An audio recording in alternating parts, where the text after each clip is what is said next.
Folks, now we have recent data, as in this week. We've talked about historical data, and we have yet reminded you time and time again that if or when rates drop, there will be some pressure taken off of demand. Last week, we saw rates go from 8.03 down to 7.4. Just that move in 3 days has been enough to take mortgage demand up. And we are seeing it. I'm seeing it already. I've had people calling me, Michael, you won't believe it. Mortgage demand, my business is up. And again, it went from being crickets to up. But Matt, what do you think? Rates matter? Is this just more evidence that rates matter? Oh, yeah, more evidence that rates matter. You and I both know as rates go down, demand will come roaring back. And so that's why, a lot of us are rooting for, hey, let's not have too dramatic of a rate change. Because our buddy Mike Simonson from Altos Research, what he said, I really, really believe that people are more sensitive to rate change than they are to the rate. Rates have been higher for longer, and we're used to 6, 7, 8, just elevated interest rates. Where you see, a consumer make a decision or where you see action is when they change. So going from 8 to 7.4 is where, oh my gosh, some people come off the sideline. Some people pick up their phone. Some people fill out the application, which goes to mortgage applications up week on week. And so there's so many different dynamics going on. I think that, I don't know if it's just the people I talk to or if guys like me and you actually, make a difference. But I feel like there's more and more people saying, you know what? Maybe these guys are onto something. Maybe now is the time to buy. When rates are higher, competition is down, I can get a better deal. And then if rates go down in the future and there's a frenzy and there's a bunch of people competing, I don't have to compete. All I have to do is pick up the phone and go, hey, I can get a 6.5% interest rate. Let me refinance something I bought in December. Yeah. I mean, again, so where did this belief come from? We saw this last year, folks. Last year, rates shot up to 7%. The market stopped. I talked to agents, real estate agents, mortgage, it stopped. Then rates fell to 5.99 and stuff got wacky. The rate of change matters. Then we run up to 8%. It stops. We take a shockingly big drop, 4 standard deviation move down in 3 days to 7.4. And just those 3 days, demand goes up. That is what your point about Mike Simonson and you and I are like, dude, I want to be clear. I do not want rates to shoot down to 6.5%. I do not want that. Because I think that is the psychological number where the consumer goes, I'm getting a deal. Consumers are very simple creatures. They want a deal. They want good value. And in a world where your mind remembers 8 and you see 6.5, that's a deal. Yeah. And if you're doing that with no inventory, game over. Yeah. I was just going to interject real quick. My advice, and tell me if you agree, Mike, if you want the deal, go get the deal on price.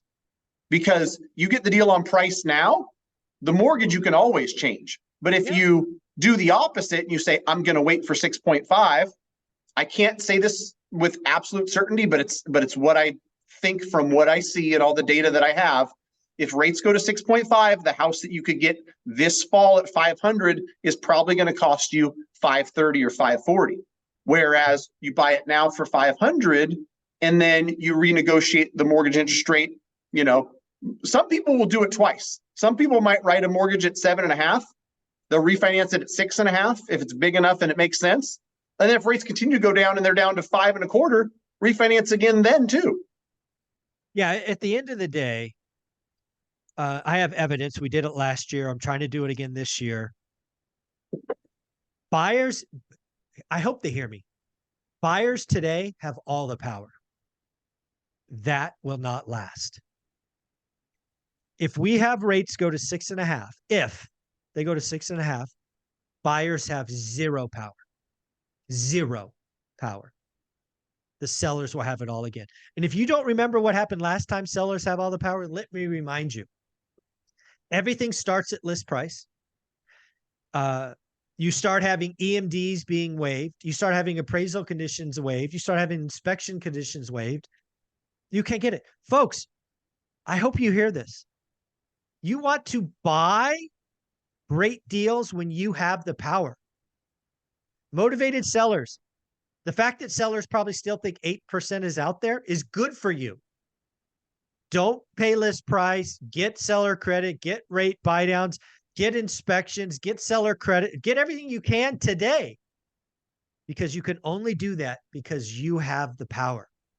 When it's a seller's market, which it would be if we go to 6.5 in Q1, you have zero power. Zilch.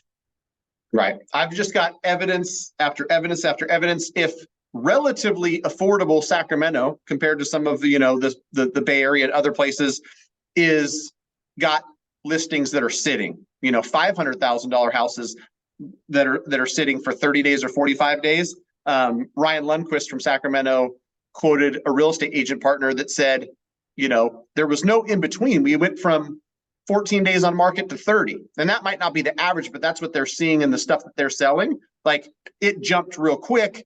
That is a position you want to be in as a buyer, having a seller go, oh my gosh, will this not sell? Am I going to hold this thing through winter and maybe have to pull it off and think about renting it or doing something different? Like, that feeling of a seller, call it desperate or call it whatever you want. They're willing to negotiate. You want to be on the buy side during that season. Absolutely. If somebody wanted to reach out to you, one of the things that people have to do today is work with a mortgage professional that is really willing to run multiple scenarios. Because when you can marry a mortgage broker and all the options that you have, knobs and levers, with writing the offer, that's how you maximize your return and maximize your yield. How do they do that with you? Go to greatmortgagebroker.com, fill out the form. We're in 48 states and we're happy to help. One thing I want to tell buyers too is there's nothing that you can research or nothing that you can find that just says the best option is a 2-1 buy down. The best option is this.